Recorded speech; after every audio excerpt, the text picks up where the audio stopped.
Hello दोस्तों, good morning, नमस्कार। आप सभी का स्वागत है आप सभी के अपने यूट्यूब चैनल परीक्षा के शिक्षा में। आई होप कि आप सभी बढ़िया होंगे और आपकी जो तैयारी है बढ़िया तरीके से चल रही होगी। तो जो बच्चे क्लास में फर्स्ट टाइम में पहली बार रहने हैं उन सभी को बता दीजिए कि हमारे चैनल पर जो आपकी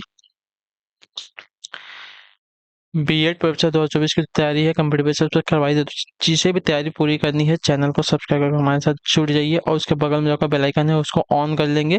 बाकी जो क्लास का समय है जीके जीएस की जो क्लासेस सुबह 10 बजे डेली आपको देखने को मिलती है। हिंदी की जो क्लासेस शाम को 7 बजे हमारे चैनल पर देखने को मिलती है। ठीक है, तो इसी दो टाइम पर आपको जो है क्लासेस से जोड़ना है, अपनी तैयारी को जो है पूरा करना है। ठीक है, बाकी पीडीएफ की बात करें तो पीडीएफ के लिए आपको हमारे टेलीग्राम का चैनल ज्वाइन करना पड़ेगा। परीक्षा की शिक्षा नाम का हमारा टेलीग्राम का चैनल है, नीचे डिस्क्रिप्शन में आपको इसका लिंक मिल जाएगा। वहाँ पे इसका पीडीएफ के साथ साथ जो आपका क्लास का डेली बेसिस पे अपडेट होता है वो भी आपको मिलता है, और जो आपको परीक्षा का अपडेट आएगा, मतलब जो एग्जाम का अपडेट आएगा वो भी आपको यहाँ पे बता दिया जाएगा। ठीक है, अगर आपको हमसे कुछ पूछना है, कोई बात करनी है, तो आप हमारे इंस्टाग्राम पर फॉलो कर लीजिए। परीक्षा की शिक्षा का हमारा इंस्टाग्राम का पेज है, और फॉलो करके हमें मैसेज कर सकते हैं। ठीक है, तो चलें क्लास स्टार्ट करेंगे। स्टार्ट करने से पहले जिसने क्लास को लाइक नहीं है, क्लास को एक एक लाइक कर दीजिए, क्लास को अपने दोस्तों के साथ जो है शेयर कर दीजिए। ठीक है, तो चलिए क्लास स्टार्ट करें। ध्यान से एक क्वेश्चन को देखेंगे और बताते हुए चलेंगे सही उत्तर क्या हो जाएगा। ठीक है, क्वेश्चन नंबर 1 देखिए क्या दिया गया, ध्यान से देख के बताइएगा। निम्नलिखित में से कौन सा एक जो है राजकोषीय नीति का यंत्र नहीं है, बताइए। निम्नलिखित में से कौन सा एक जो है राजकोषीय नीति का यंत्र नहीं होता। कराधान, जनव्यय, लोक ऋण या क्रेडिट राशनिंग। तो इसमें से एक राजकोषीय नीति का यंत्र जो दिया है आपका क्रेडिट राशनिंग नहीं होता। ठीक है, तो जो आपका डी वाला विकल्प देगा आपका राइट आंसर होगा। ठीक है, क्लियर सभी को। राजकीय कोषीय राजकोषीय नीति का यंत्र देखिए कराधान, जनव्यय और लोक ऋण, ये तीन हो जाएंगे, लेकिन जो क्रेडिट राशनिंग दिया गया है इसका वह नहीं होता। ठीक है, याद रखिएगा। अगले क्वेश्चन बढ़ेंगे। क्या दिया गया है आपका, दूसरे नंबर बताएंगे राइट आंसर क्या हो जाएगा, ध्यान से देख के। केंद्र सरकार के विकास व्यय में शामिल नहीं है, क्या बताइए। केंद्र सरकार के विकास व्यय में क्या शामिल नहीं होता। सामाजिक एवं सामुदायिक सेवाओं पर व्यय, राज्यों के लिए अनुदान, रक्षा व्यय, आर्थिक सेवाओं पर व्यय। तो आपका राइट आंसर हो जाएगा साथियों रक्षा व्यय, जो आपका दिया गया यहाँ पे सी वाला विकल्प आपका सही होता। ठीक है, रक्षा व्यय जो है केंद्र सरकार के विकास व्यय में शामिल नहीं है, याद रखिएगा। यह रक्षा विभाग द्वारा खर्च किया जाता है, जबकि सामाजिक व्यय, सामुदायिक सेवाओं पर व्यय, राज्यों का अनुदान, अन्य आर्थिक सेवाओं पर जो व्यय है यह इसमें शामिल होता है, याद रखिएगा। ठीक है, क्लियर सभी को इसके बारे में। अगले क्वेश्चन पढ़ेंगे, ध्यान से देखेंगे। आपका तीसरे नंबर पर उत्तर देंगे राइट आंसर का। पूछा गया आपका भारत के नियंत्रक एवं महालेखक परीक्षक की नियुक्ति कितने वर्षों के लिए की जाती है, बताइए। भारत के नियंत्रक एवं महालेखा परीक्षक की जो नियुक्ति नियुक्ति है कितने वर्षों के लिए की जाती है। 2 वर्षों के लिए, 4 वर्षों के लिए, 6 वर्षों के लिए या 5 वर्षों के लिए। तो आपका राइट आंसर हो जाएगा साथियों 6 वर्षों के लिए, जो आपका सी ऑप्शन दिया गया है आपका यहाँ पे राइट आंसर। ठीक है, क्लियर सभी को इसके बारे में यहाँ तक। अगले क्वेश्चन बढ़ेंगे। आपका चौथा नंबर बताएंगे राइट आंसर क्या होगा। दिया गया आपका भारत की प्रथम महिला शासक कौन थी, बताइए। भारत की प्रथम महिला शासक कौन थी, इसका राइट आंसर क्या हो जाएगा।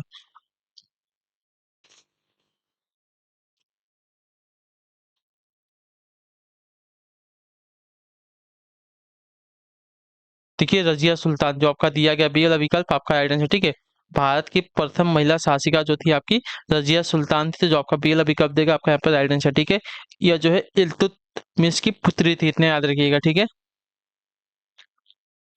अगले क्वेश्चन बढ़ेंगे। आपका पांचवें नंबर पर उत्तर देंगे राइट आंसर क्या हो जाएगा। पूछा गया आपका भारत के प्रथम गवर्नर जनरल कौन थे, बताइए। भारत के प्रथम जनरल गवर्नर, अच्छा गवर्नर जनरल कौन थे साथी, बताइए। भारत के प्रथम गवर्नर जनरल कौन थे, इसका सही उत्तर क्या होगा। तो आपका राइट आंसर हो साथियों लॉर्ड विलियम बेंटिंग, जो आपका दिया गया यहाँ पे ये वाला विकल्प आपका राइट आंसर हो जाएगा इसके लिए। ठीक है, क्लियर सभी को इसके बारे में।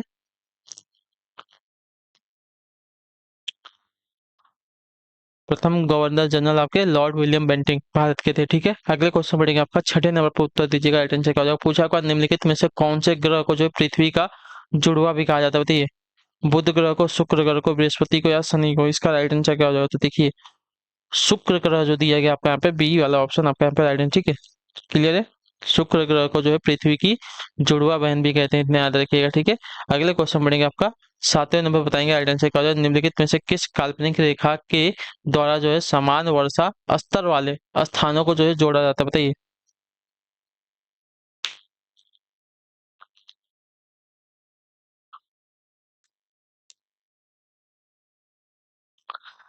तो आपका राइट आंसर हो जाएगा समवर्षा रेखा द्वारा, जो आपका दिया गया यहाँ पे सी वाला विकल्प आपका राइट आंसर, ठीक है। समवर्षा रेखा जो है मानचित्र पर प्रदर्शित वह रेखा होती है जो एक निश्चित अवधि में वर्षा की समान मात्रा प्राप्त करने वाले स्थानों को जो है मिलाती है, ठीक है। क्लियर सभी को। अगले क्वेश्चन बढ़ेंगे, आपका 8वें नंबर पर उत्तर देंगे। राइट आंसर क्या हो जाएगा, पूछा गया आपका फफूंद या कवक के अध्ययन को क्या कहते हैं, बताइए। फफूंद या कवक के अध्ययन को क्या कहा जाता है, तो आपका राइट आंसर हो जाएगा साथियों कवक विज्ञान, जो आपका सी वाला विकल्प देगा आपका यहाँ पे सही उत्तर हो जाएगा, ठीक है। क्लियर है। फफूंद या कवक के अध्ययन को जो है आपका कवक विज्ञान कहा जाता है, इतने याद रखिए। अगले क्वेश्चन बढ़ेंगे, आपका 9वां नंबर क्वेश्चन है। बताइएगा राइट आंसर क्या होगा। निम्नलिखित में से कौन सा जीवाणु जो है दही के जमाने के लिए उत्तरदायी होता है, बताइए। निम्नलिखित में से कौन सा जो जीवाणु है दही के जमाने के लिए उत्तरदायी होता है, इसका राइट आंसर क्या हो जाएगा, तो आपका राइट आंसर होगा लैक्टोबैसिल्स, जो आपका दिया गया यहाँ पे सी वाला विकल्प आपका सही उत्तर हो जाएगा, ठीक है। दही में जो है लैक्टोबैसिल्स नामक एक बैक्टीरिया पाया जाता है, ठीक है। लैक्टोबैसिलस जो है gram positive lactic acidic bacteria होते हैं। ये जो है सड़ते हुए पौधों और दूध से बने चीजों में पाए जाते हैं, ठीक है। क्लियर सभी को। अगले क्वेश्चन बढ़ेगा, आपका 10वां नंबर, बताइएगा राइट आंसर को। ऊष्मा का एसआई मात्रक क्या है, बताइए। ऊष्मा का एसआई मात्रक क्या होता है, जूल, न्यूटन, कैलोरी, केल्विन। तो उष्मा का एसआई मात्रक जो आपका जूल होता है, जो आपका ये वाला विकल्प देगा है 10वें पे आपका सही उत्तर हो जाएगा, ठीक है। क्लियर सभी को इसके बारे में। अगले क्वेश्चन बढ़ेंगे, आपका 11 नंबर पर उत्तर देंगे। राइट आंसर क्या हो जाएगा, क्या दिया गया है, ध्यान से देखिएगा। निम्नलिखित में से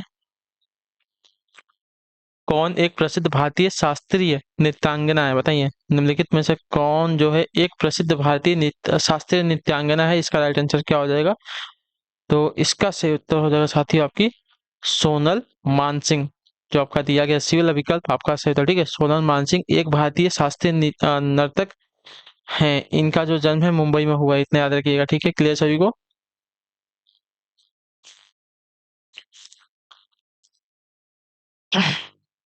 अगला क्वेश्चन 12 नंबर, ध्यान से देख के बताएंगे राइट आंसर क्या होगा। भारत के कितने राज्य जो है नेपाल के साथ अपनी सीमा को जो है साझा करते हैं, बताइए। 3 राज्य, 4 राज्य, 8 राज्य या 5 राज्य। तो नेपाल के साथ जो है भारत के कुल 5 राज्य अपनी सीमा साझा करते हैं, जो आपका दिया गया डी वाला ऑप्शन आपके यहाँ पर राइट आंसर कौन कौन सा, उत्तर प्रदेश, बिहार, सिक्किम, झारखंड, सॉरी झारखंड नहीं आएगा, उत्तराखंड और पश्चिम बंगाल, ठीक है। कौन कौन से, उत्तर प्रदेश, बिहार, सिक्किम, उत्तराखंड और पश्चिम बंगाल। क्लियर है। अगले क्वेश्चन बढ़ेंगे, आपका 13 नंबर पर, ध्यान से देखिएगा, उत्तर दीजिएगा, राइट आंसर क्या हो जाएगा। देखिए दिएगा आपका निम्नलिखित में से कौन जीडीपी अब इस स्फीति कारक कहलाता है, बताइए। निम्नलिखित में से कौन सी जीडीपी जो है अब स्फीति कारक कहलाता है, इसका सही उत्तर क्या हो जाएगा।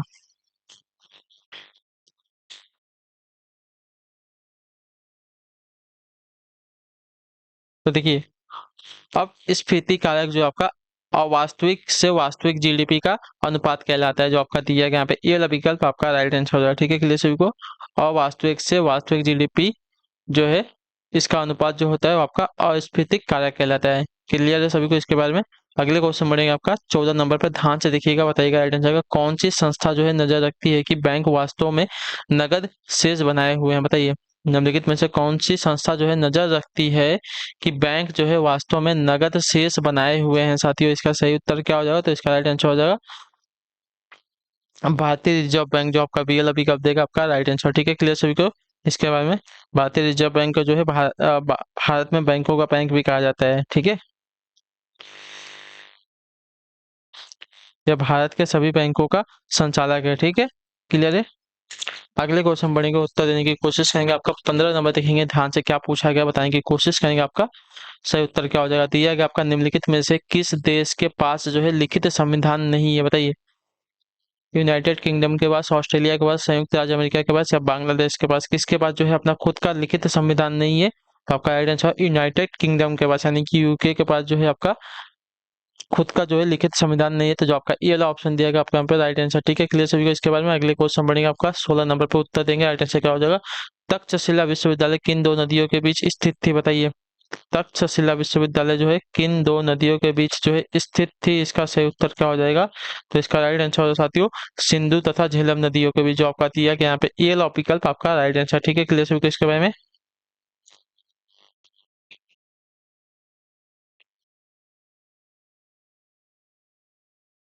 ठीक है।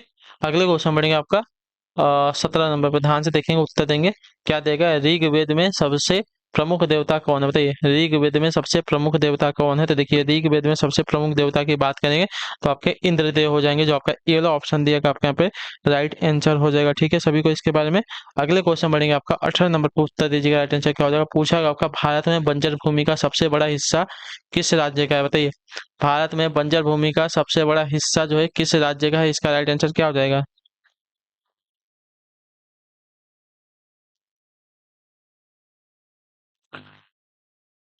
तो देखिए, भारत में बंजर भूमि का सबसे बड़ा हिस्सा जो है आपका राजस्थान राज्य का आ जाएगा, जो आपका दिया गया डी वाला विकल्प आपका राइट आंसर। ठीक है, क्लियर सभी को इसके बारे में।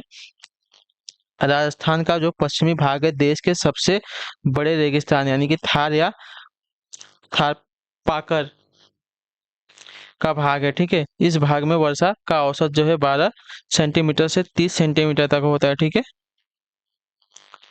इस भाग में जो है लूनी, वाणी आदि नदियां भी हैं, जो वर्षा के कुछ दिनों को छोड़कर प्रायः सूखी रहती हैं। ठीक है, भारत में बंजर भूमि का सबसे बड़ा हिस्सा जो राज्य है, राजस्थान राज्य का है। ठीक है, अगले क्वेश्चन पढ़ेंगे, उत्तर देंगे 19 पे, बताएंगे राइट आंसर क्या हो जाएगा। क्या देगा है? बताएंगे सेंटीग्रेड माप यानी कि स्केल का आविष्कारक कौन है? बताइए, स्केल का आविष्कारक कौन है? तो स्केल का जो आविष्कारक है साथियों, एंडस सेल्सियस है, जो आपका ये वाला ऑप्शन दिएगा आपका यहाँ पे राइट आंसर। ठीक है, सेंटीग्रेड माप यानी कि स्केल का आविष्कारक आपका एंडस सेल्सियस है, तो जो आपका ये वाला ऑप्शन दिएगा आपका यहाँ पे राइट आंसर। ठीक है, क्लियर क्लियर सभी को इसके बारे में।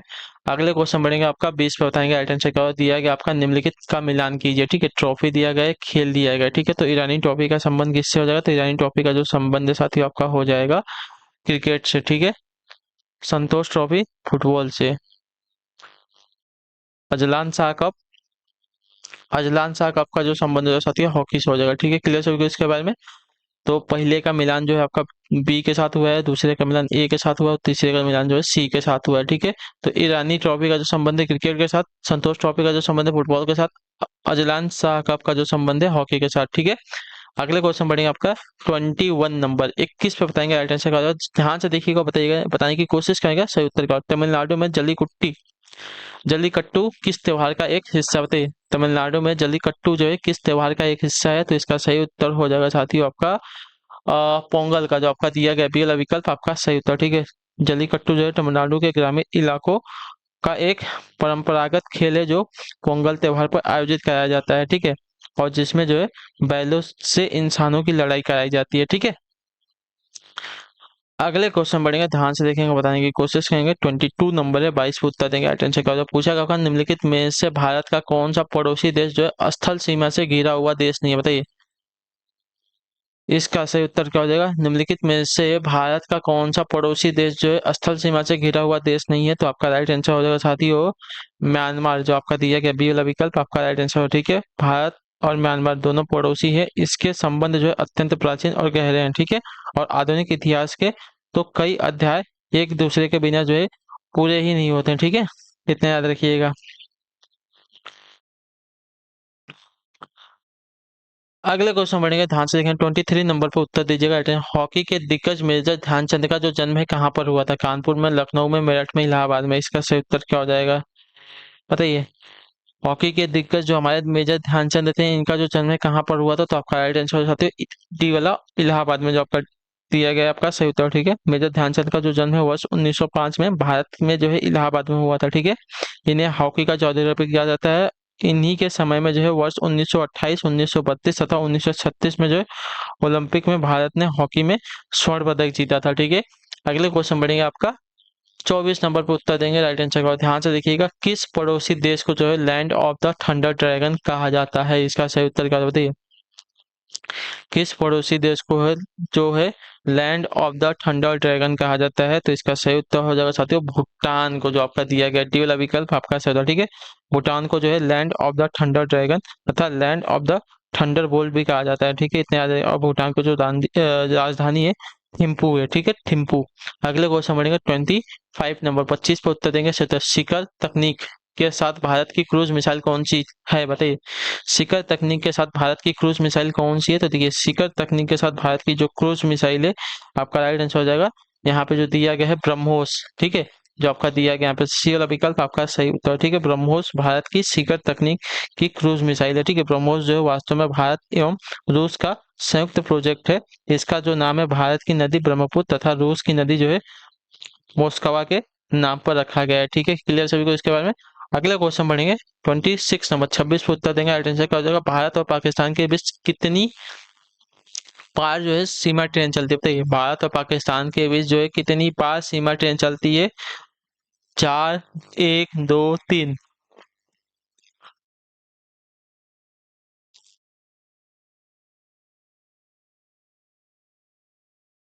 तो देखिए भारत तथा पाकिस्तान के बीच पार सीमा जो है दो ट्रेन चलती है, कौन सी, समझौता एक्सप्रेस तथा थार एक्सप्रेस, ठीक है। तो जो आपका दिया गया यहाँ पे सी वाला विकल्प आपका राइट आंसर, ठीक है। क्लियर। अगले क्वेश्चन बढ़ेगा 27 नंबर 27 पे उत्तर देंगे। राइट आंसर का मतलब भारत में ब्रिटिश शासन का बड़े पैमाने पर विस्तार सहायक संधियों के माध्यम से हुआ था, जो गवर्नर जनरल रिक कसान के शासनकाल में जो है शुरू की गई थी। बताइए इसका सही उत्तर क्या हो जाएगा। भारत में ब्रिटिश शासन का जो है बड़े पैमाने पर विस्तार सहायक संधियों के माध्यम से हुआ था, जो गवर्नर जनरल किसके शासनकाल में शुरू की गई थी। तो इसका सही उत्तर आपका हो जाएगा साथियों लॉर्ड वेलेजली के, ठीक है। लॉर्ड वेलेजली को जो है सहायक संधियों का पिता भी कहा जाता है, ठीक है। तो जो आपका दिया गया यहाँ पे सी वाला विकल्प आपका सही उत्तर हो जाएगा, ठीक है। लॉर्ड वेलेजली को जो है सहायक संधि तथा लॉर्ड डलहौजी को जो है राज्य हड़प नीति के लिए जो है जाना जाता है। इतने याद रखिएगा दोनों के बारे में, ठीक है। आपसे पूछा जाता है एग्जाम में। अगले क्वेश्चन बढ़ेंगे 28 नंबर पर उत्तर देंगे। अल्टरनेट गुरु गोविंद सिंह की मृत्यु के बाद गुरु की संस्था जो है समाप्त हो गई और सिखों का नेतृत्व तो उनके विश्वसनीय शिष्यों को सौंप दिया गया था। उनका हमको नाम बताना साथियों कौन थे। तो इसका सही उत्तर हो जाएगा साथियों बंदा बहादुर, जो आपका दिया गया यहाँ पे पी वाला विकल्प आपका राइट आंसर, ठीक है। क्लियर सभी को। गुरु गोविंद सिंह की मृत्यु वर्ष 1708 ईस्वी में हुई थी तथा उनकी मृत्यु के बाद जो है सिखों का नेतृत्व बंदा बहादुर ने संभाला था, ठीक है। क्लियर सभी को यहाँ तक। अगला क्वेश्चन बढ़ेगा 29 नंबर पर उत्तर देंगे, ध्यान से देख के बता के सही उत्तर। पाकिस्तान का नाम सबसे पहले किसके द्वारा गढ़ा गया था, इसका राइट आंसर बताइए। पाकिस्तान का जो नाम है सबसे पहले किसके द्वारा गढ़ा गया था। तो आपका राइट आंसर साथियों चौधरी रहमत अली द्वारा, जो आपका दिया गया सी वाला विकल्प आपका राइट आंसर, ठीक है। क्लियर सभी को इसके बारे में। यहाँ तक सभी का क्लियर है। पाकिस्तान का नाम सबसे पहले चौधरी रहमत अली द्वारा गढ़ा गया था, ठीक है। माउंट बेटन योजना जो 1947 के अंतर्गत भारत को जो है दो भागों भारत एवं पाकिस्तान में विभाजित किया गया था, ठीक है। क्लियर सभी को इसके बारे में। अगला क्वेश्चन आखिरी क्वेश्चन ध्यान से देख के बताएंगे राइट आंसर क्या हो जाएगा, ठीक है। 30 नंबर है। रविंद्रनाथ टैगोर ने अपनी नाइटहुड की उपाधि रिक्त स्थान को किसके विरोध में जो है छोड़ दी थी, बताइए। रविंद्रनाथ टैगोर ने अपनी जो नाइटहुड की उपाधि है किसके विरोध में छोड़ दी थी। तो आपका सही उत्तर हो जाएगा साथियों जलियांवाला बाग नरसंहार के, जो आपका दिया गया यहाँ पे बेला विकल्प आपका राइट है, ठीक है। 13 अप्रैल 1919 को जो है जनरल डायर द्वारा जलियांवाला बाग हत्याकांड किया गया, जिससे क्षुब्ध होकर गुरु रविंद्रनाथ टैगोर ने अपनी नाइटहुड की उपाधि जो है त्याग दी थी, ठीक है। क्लियर सभी को इसके बारे में। तो इसी के साथ जो आपकी क्लास है आज की यहीं पे कंप्लीट होती है। आई होप कि आपको जो क्लास है साथियों अच्छी लगी क्लास को लाइक करके चैनल पहले होते चैनल को जो सब्सक्राइब करके और हमें जो है कमेंट करके अपना जो फीडबैक है जरूर बताइएगा आपको जो क्लास है साथियों कैसी लगी, ठीक है। तो चलते हैं, हम आपसे मिलते हैं आपकी अगली क्लास में। तब तक के लिए टाटा बाय बाय, जय हिंद जय भारत। आपसे क्लास से जुड़ने के लिए बहुत बहुत ही धन्यवाद साथियों।